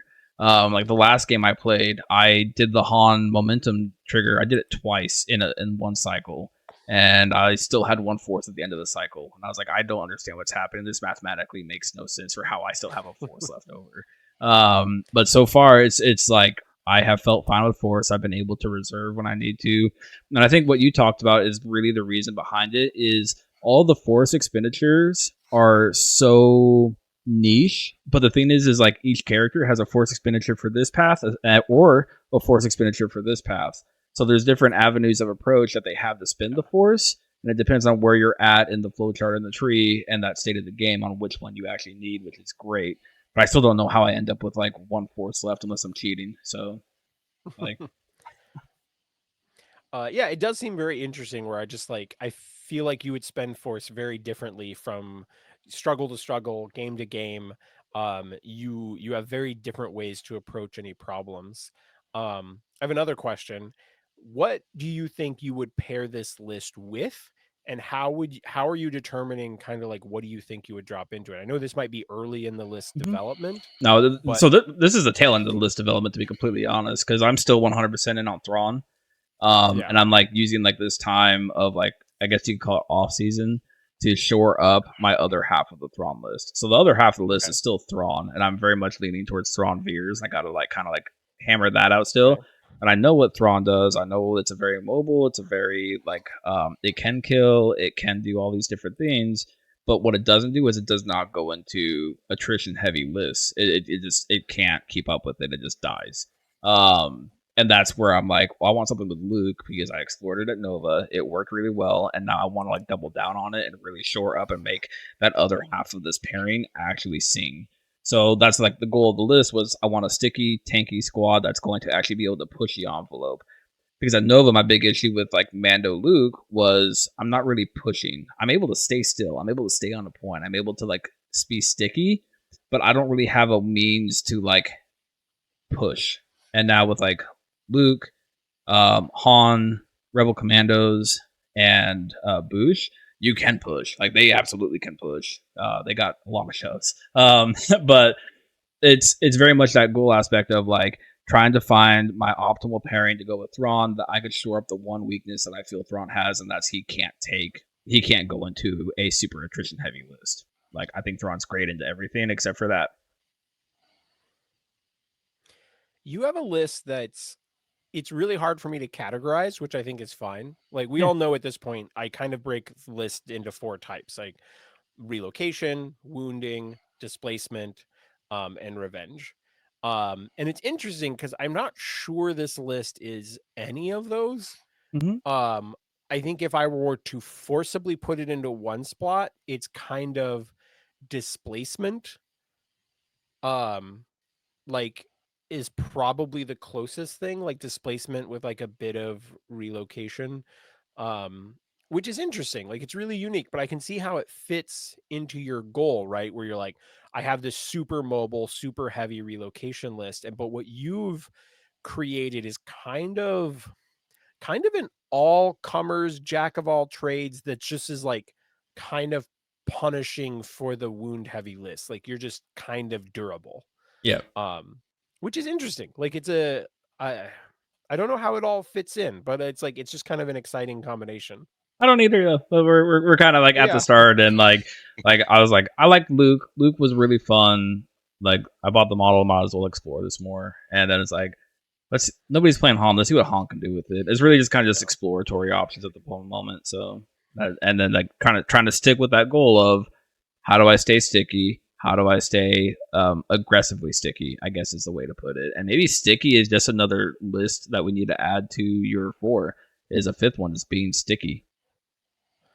Yeah, I don't know how it works in, because obviously just being sticky doesn't Do anything. win you games by itself. Like, I don't know, maybe it's a concept that we'll have to explore more, like in an episode, like how much does durability or stickiness or whatever you want to call Mhm. it, how does that interact with the modern game plan? Because there's not very many lists that I think are built that way. No, I think, like, I would say Mando is sticky. I would say Luke is sticky. But I think, like, There's a coming back, couple of like, it's easy to yeah, point at a specific character and be like, Dark but Troopers are hard to list, displace, hard to yeah, kill. Mando's hard to like keep off of points. Like, you can definitely point at individual characters, but it's weird to like point at them and be like, this is a sticky list. yeah. And but like that was like the issue that I had with like Luke Mando at Nova, was I was like, I got lucky, like, to be completely honest, because he kept killing stuff. If he stopped killing stuff and forced me to like try to be aggressive, and he just sat on points, and I'm like, I don't know how I actually can achieve anything, because Mando Luke, like, you're really waiting for that Luke turn to pop off, and then if it whiffs, then you're just still going back into the waiting and holding points down. And I think that's just where, like, I'm like, I need something that helps me push, and I think that's where the Han comes in, and then using Boosh to, it's like a sticky harassing list, which is fun. It's really neat in that direction.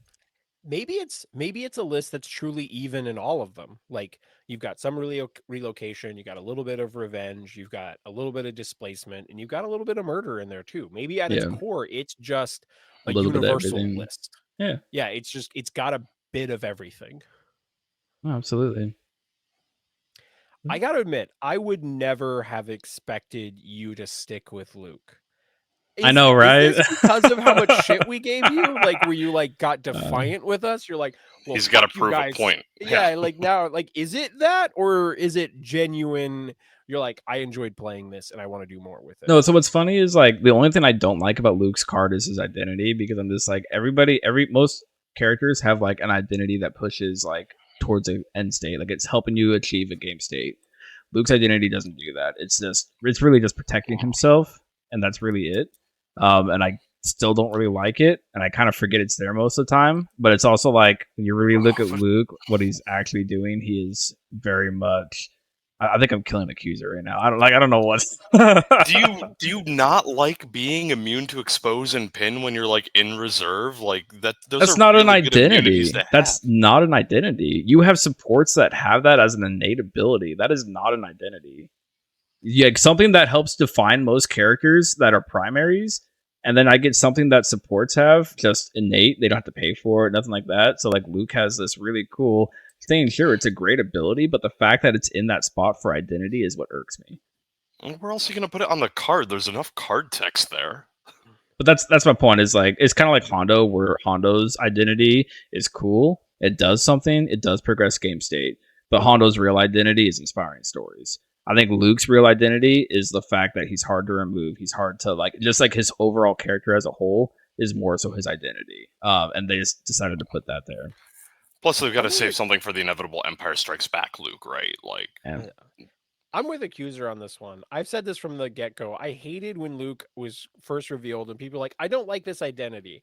Like, he's still an interesting character, Yeah. like, at his core. Like, I don't think it's fundamentally important that the identity ability defines the play style of the character. No, Like, that I agree. But like, that's where I come to say, like, I think Luke as a whole, like, his whole card is what his identity is.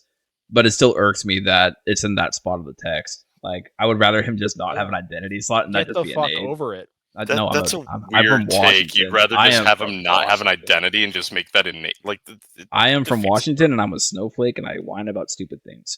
I'm from Washington, and that is a stupid thing to whine about. And I know that probably like 90% of the people are like, fuck yeah, Dizzard, you're so right. That's a stupid identity. Get over it. Some of the identities are going to be bland. I am. and that's I'm okay. playing. I'm playing him. I am over it. Yeah. some identities are absolute you trash. wanted something, or I guess I pointed out something that I don't like about his card, and the fact that that is the one thing that I don't like about his card is literally just a symbol. says something, right? Like, he does a lot of really good stuff. Like, he's a really good character. My only irk about him is the fact of a symbol just hurts my brain and makes me say I don't like the way this feels.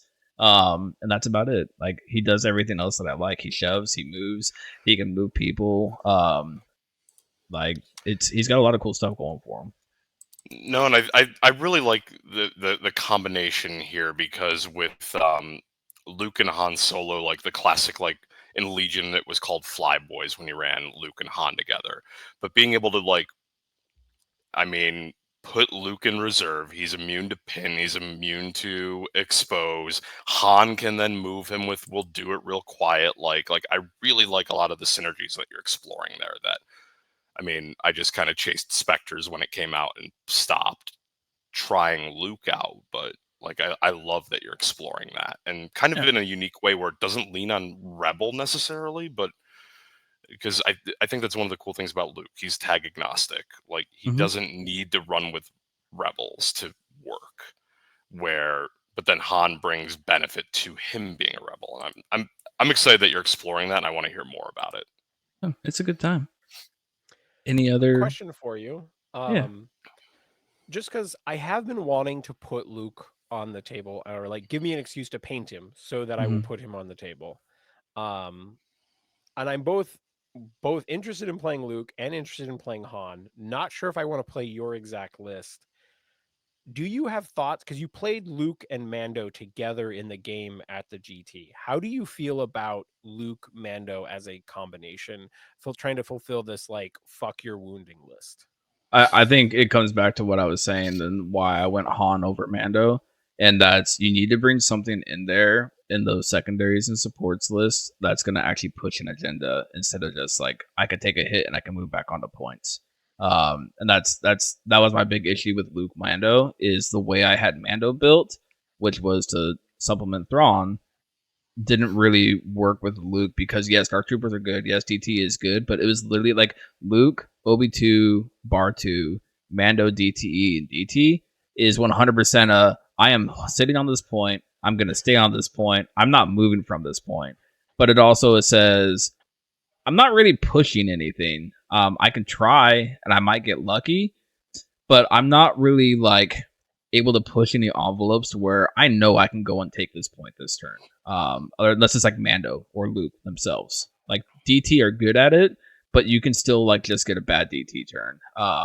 Versus like that's not an aggressive list. And that was my biggest issue with it, is I just didn't have faith in the ability for it to push. So I think swapping out DTE and DT under Mando and putting something else under there, I think you could absolutely explore it and do something more that is actually pushing an agenda, instead of, other than like, I'm sticky and I'm staying here. Okay. Yeah. All right. I know we're going kind of long here, but let's go ahead and finish this stuff up. We got... What was this one? The main topic of recovery.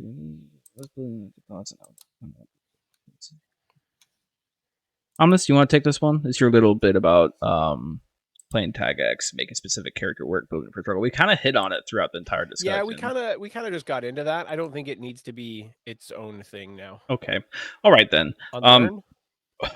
Well, I do want to hit this just because I spent the time earlier going through all the stats. Okay. We are going to do a little bit of stats in memory of Matt. He's on vacation. And did you kill Matt? Why is it in his memory?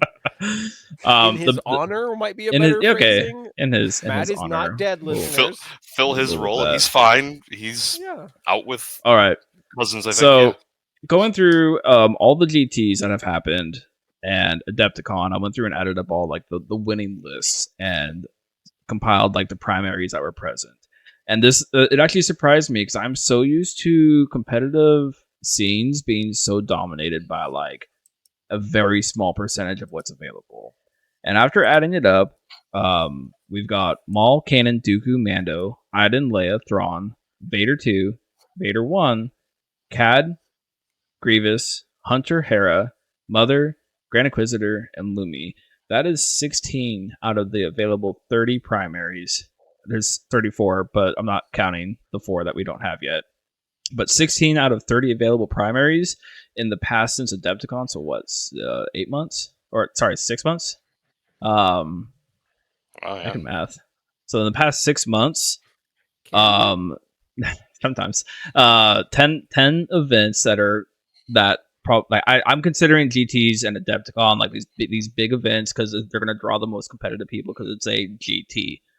That's why I went with these ones, and I just think it's super interesting that we have 16 out of 30 primaries represented with actually a really good spread. Like there's like the only ones like Maul and Kanan are 5 out of 10, and then Dooku's 4, and then pretty much everyone else is from 3 down to 1. And it's really cool to see this, and that the Shatterpoint competitive scene has really like they're really showing that you can play pretty much whatever you want and win a competitive event.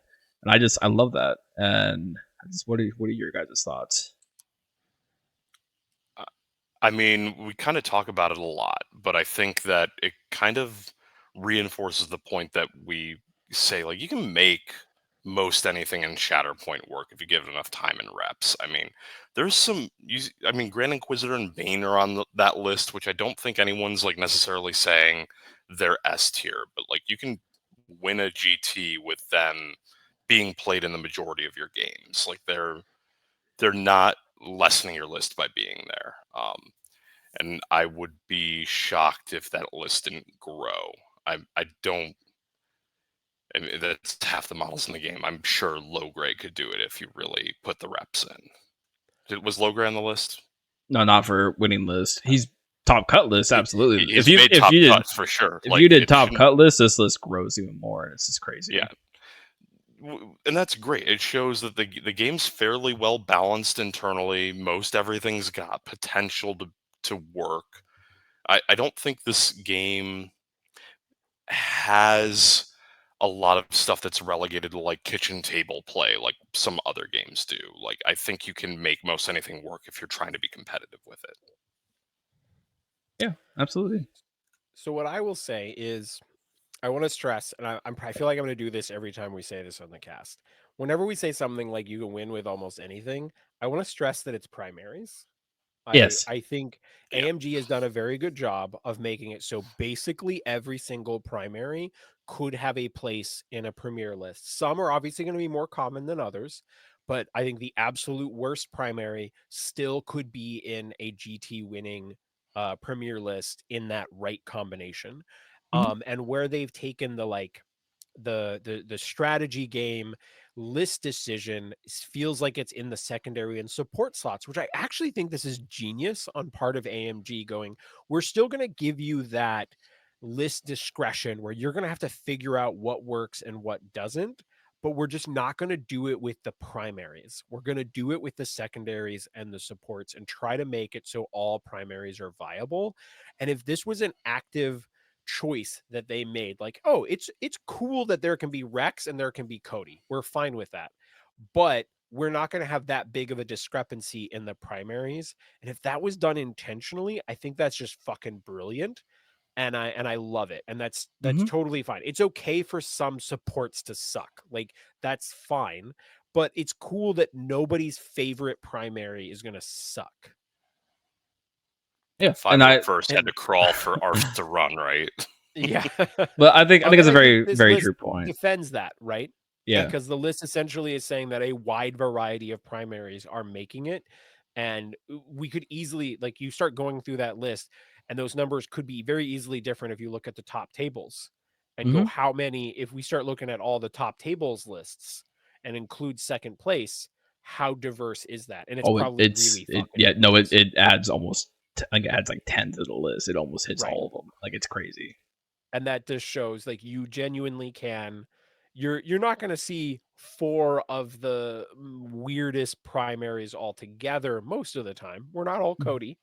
But it's not going to be, it's actually going to be very normal to see like 3 primaries that are like kind of what everybody expects, and then there's like a fucking Anakin thrown in there, you know? Yeah. Like it's like that is actually just, I think, actually maybe late episode hot take, the best lists will be 3 primaries that you kind of expect and one primary that truly helps fill in the gap that requires that out of the box thinking, and that's where you've hit that list that's just like gonna just swing right in the meta. Yeah, I can agree with that. I think that goes in tune too with like some of the data from this little thing. Is you look at most of these, and almost every single one is 90% of the games plus are one list. It's like one pairing, and then like one game they're running like their other list because it was there for a specific reason. Now, were there any models that didn't make that list that you were surprised by them not being there yet?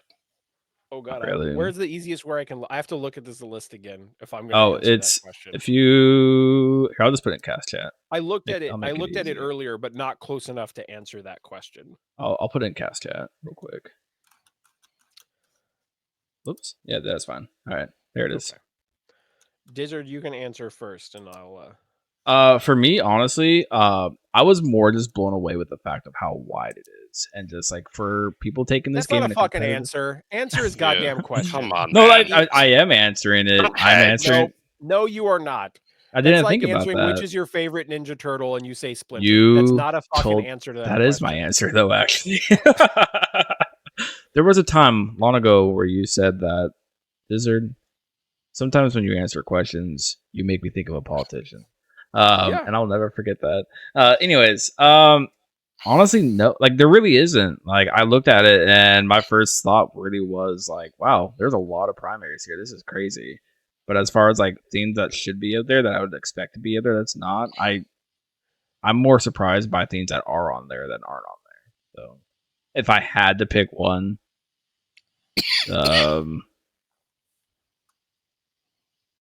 it. All right, you think about it. I have one. Ahsoka has generally had a strong win rating in the whole existence of the game.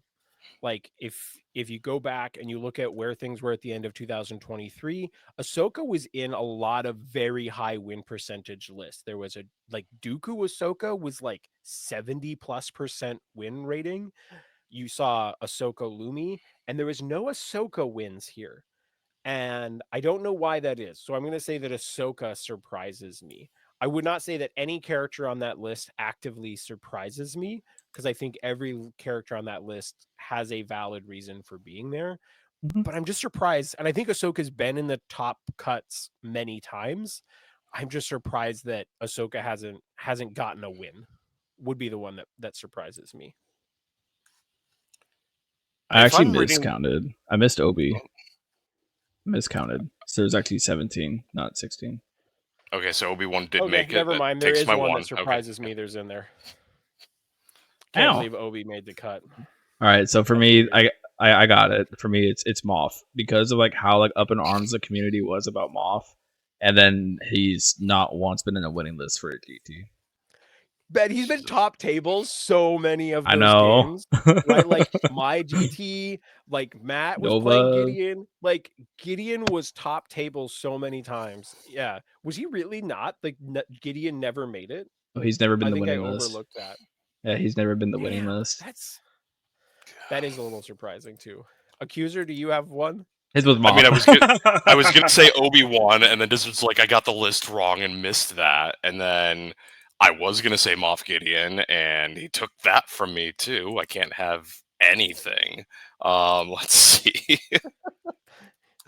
You want to say Ahsoka as well, just for good measure? Like cover all your No, bases? like you've got that one covered. No, I mean, those are in. Hera made it. Yeah. Yeah, I mean, most everything I'd expect at that point to be there is there. I wouldn't be shocked to see Logray make that list. I think that there's some unexplored potential there that I mean, having played Logray, Freedom Fighter Leia a couple times the past few months, like I think that list has some legs, and I'm shocked I'm not seeing more of it. I think Cody got close, which suggests that there's potential there to win it. I think people are sleeping on Logray. His kit rocks, like, and especially now that Leia can run new Luke and Commandos, and that package hits so hard above weight class. Like, I think it's only a matter of time before Low Gray, or I guess Freedom Fighter Leia wasn't on that list, right? Like, I wouldn't be shocked if either of them made it. Fair. I can Oh, see that. right. I'm gonna add one more, and maybe this Okay. is spicy. Padme. I actually think Padme is really good, and I think she's being slept on a bit. And I think she is good enough to be in that GT winning list. But I just think people aren't playing her. So it's not surprising, but I think she is a character who's definitely good enough to like win a GT with. And I even think she's good enough to win a GT where she's like in that list that you play 5 out of 7 times. And that's with having never played her and never played against her. So I'm gonna I've counter played with a against her a grain of bunch, fucking salt. and I'm gonna I don't think you're necessarily wrong. I've played against her, and I think in the right hands she can do some work. But she is not a. I don't think she's an Well, I've easy played model against to her get once. mileage out of. I played against her like once. I'm gonna counter Doesn't- your little thing here with a hot take, and Padme should have been Clone Wars 2 Padme, not Queen Amidala. You just wanted. There's a different 3 outfit? Leias in the Yeah. game already. It's only a matter of time before Padme gets a second. I don't care. Okay. Clone Wars 2 Padme is the best Padme. Sure, Okay. but like opening the doors of the Phantom Menace early was super cool because it means we could get Qui-Gon, Obi-Wan, and Jar Jar as a box. I'm sorry that they gave us a character who's not just white, black, or brown. Like they gave us a character that has actual color on their outfit. That's the only and reason you're I don't buy complaining it. about Yep, it. that's it. You're like, Red could you robes, have given yeah. me another character who just is wearing white? Thank Or you, black. Blizzard. You He put a wanted- sand on I there. know Empire's it's- so boring to paint. He wanted Attack of the Clones, Padme. He wanted the white suit. If Black, they it'd be do black. Clone Wars Leia, or Clone Wars Padme, I think they should go with the Clone Wars cartoon version. She wears like this beige jumpsuit with like a purple vest, and I think that would be cool because that's not what you'd expect. Everyone expects white jumpsuit Attack of the Clones. Throw a curveball, As long AMG. as they do it where she still has that shawl thing on that's got like the fur and like the kind of half cape shawl looking Oh, thing, yeah. like right when she gets there, that's dope. All right. With this, let's go ahead and start closing this out. We're gonna move on to our Unlearn What You Have Learned, and we got Accuser this week.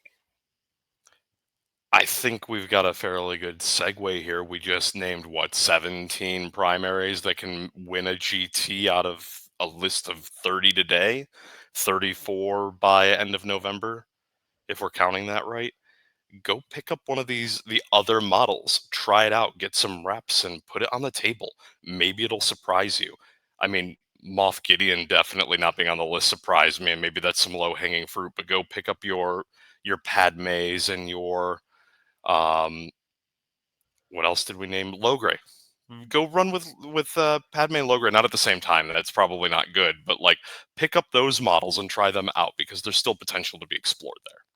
The fact you put Logray above Ahsoka actively damages our friendship. I was drawing a blank, but yeah, Ahsoka with Mando, like that's. I don't think there's anything wrong with that list at all. Go get reps with it. Play more Ahsoka. She's good. I said Padme. I led with that. All right, Omnis, go ahead and take us home. Okay. Well, so this show started off once we I'm going to say we kicked out finger guns, even though that is certainly not what happened. But we kicked out finger guns for being too rebel and wanted to make a Sith only show. And somehow now all we play are Skywalkers. And so the most Star Wars thing that you can do is turn your entire crew into a bunch of Sky guys.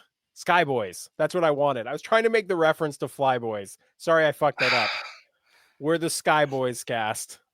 Later, nerds. I reject all of this. Lawn of the Empire. Redemption You're is the fucking entire Star Wars story. Oh, you fucking dirty. I knew he was going to do it. Oh, That's why I started saying man. redemption is the Star Wars story. Well, We're all playing Anakin and Skywalker. I'm still It's playing Thrawn. it- Like, It's we're a Skyboys cast. fair, Is that the fair. boy band name? Yeah, you should Sky actually guys. name the episode Skyboys. Okay, I'll do that. There we go. All right. We well, found one at the We end. didn't have a name. We got there eventually. The I mean, true it was- title's it the one we was- stumble into along the way. It was Empire Sucks. So.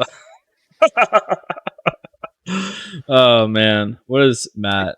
What about Matt? Is he a Skyboy? I don't know. Is Matt a Skyboy right now, or is he still Well, Empire? this cast didn't have Matt, so it's not relevant whether he's a Skyboy. Oh. We're not renaming the show. Fair enough. I am thinking like this up got me thinking that like for the tournament next weekend, I think there's a reasonable chance that I either make a Han Solo list to just like fuck around with him for Han's the fun, showdown, man. or try to build Mando Luke. I've Do Mando stolen Luke. Han Luke, just hedge both.